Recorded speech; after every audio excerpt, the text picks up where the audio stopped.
Okay. Hey guys, it's been a while since I made a video, but I have been doing a ton of sourdough making, so I thought I would just take you through how I make a bread loaf of sourdough, or sourdough loaf of bread. So this is the night before. I am going to feed my starter. This is my starter I keep in a little hut. I feed my starter with just flour and water. So all I do to feed my starter is put in 1 cup of flour. So this is my half cup.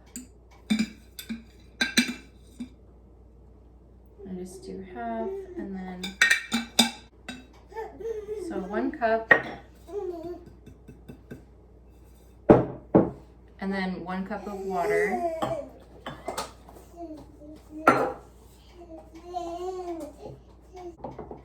And you can see the bubbles like right away. It's really cool. It bubbles up and then you can kind of smell the fermentedness of your starter. And then I just leave this overnight and then we'll check back in the morning and start our bread. Okay, so it's the next morning and I'm gonna start my starter. I have my kitchen scale and I've noticed that using a scale is just a lot more accurate and easier than using like measuring cups and stuff. So I am going to zero out my scale and I'm gonna start with 125 grams of starter.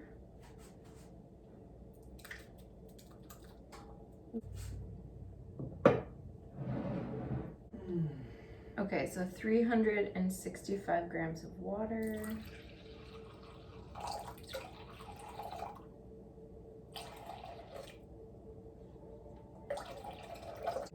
Okay, and then I usually just kind of stir it up a little bit with my hand so it gets kind of milky consistency, which you probably can't really see, but okay. Then after that, we add our flour. We're gonna add 500 grams of flour, so it's kind of a lot.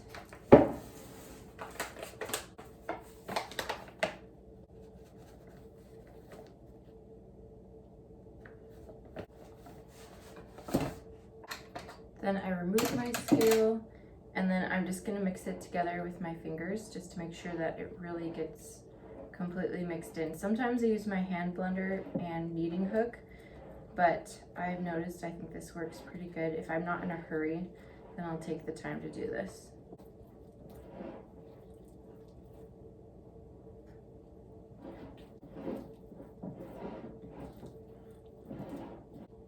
Now I'm just going to knead it back and forth for like 3 minutes. This will be my first knead, and then I'll let it sit after this. I'm just going to cover it, and then we'll come back in 2 hours. So we're gonna salt the bread now, which means simply putting salt in our bread. So here is the dough. It's been sitting for 2 hours. Oh shoot. I have my scale here. We're gonna put in 12 grams of salt. Okay, so 12 grams of salt. It seems like a lot, but honestly, bread needs to be salty to be good. Then I'm literally just gonna pinch it in like this. I just washed my hands, so my hands are clean. And the dough is a little bit more thick and pliable now.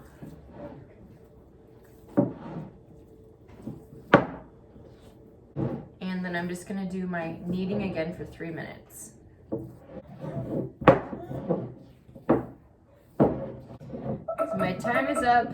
Hey Google, stop. Now we're gonna let this, oh my hair. I don't know what it's doing today. My curtain bangs are just like doing something weird today. Okay, so now we're gonna let it proof for another 2 hours. So I'm just gonna cover it again and we'll come back in 2 more hours. It's been 2 hours, so I'm taking my bread and I'm going to flour my hand and flour the surface, and then we're gonna knead it before it needs to rise yet another time. So some people don't do the flouring and the extra stuff, but I've noticed that I need a little bit more flour sometimes. So it really just depends on the climate of your home and lots of different things about your kitchen. Just basically the climate of your kitchen will determine how fast or slow your bread will rise, and then how much flour you need. in my experience anyway. So I like to have a little extra flour in my hands just so I don't stick anywhere. So now I'm just gonna be stretching the flour out like this, or not the flour, stretching the dough. And then I'm gonna fold it in half.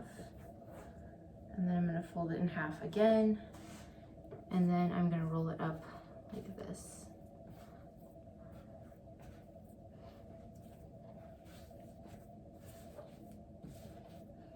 And then I'm just gonna shape it a little bit, giving it a little bit of like taunt and pull, a little bit of thrust in there. And it feels really good because I added the extra flour.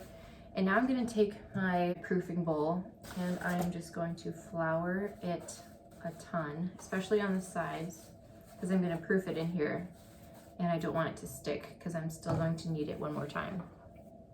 So I'm just gonna put my dough in here and we're gonna let it rise yet again.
So now our bread is ready to be baked.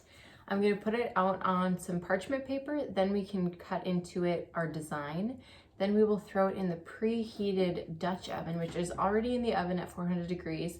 And then we will bake it for around like 28 minutes. And then I'll take the lid off and then bake it for another 10 minutes. And that's it.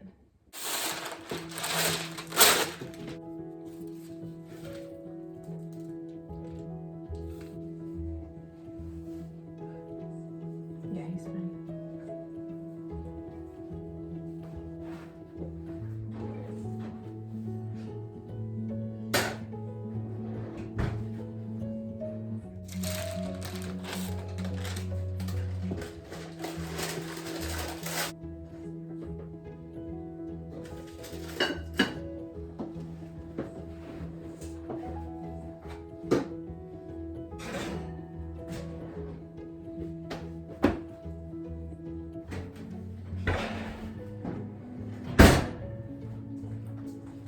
Okay, you guys, our bread is done.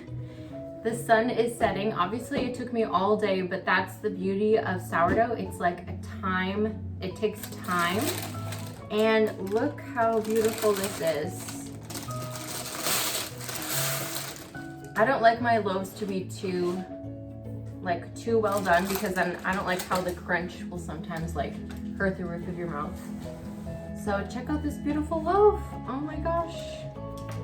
It is stunning and it's gonna taste so good. This one is actually for some friends of ours. It has this nice big ridge on it. The art didn't turn out as beautiful as I would hoped, but anyway, that's how you make sourdough bread. It takes all day, but then it is very rewarding and is so yummy. It's just kind of like a 2-hour, every 2 hours you have to kind of tend it and nurture it a little bit. But yeah, I'm really enjoying the sourdough journey and I don't know how long it's gonna last, and I probably gained a few pounds from eating so much bread, but the reason I like sourdough is because you know exactly what ingredients are going into it. It's literally just flour, water, and salt. So easy and affordable. So thanks for watching this video, you guys. Hit subscribe and I'll see you next time. Bye.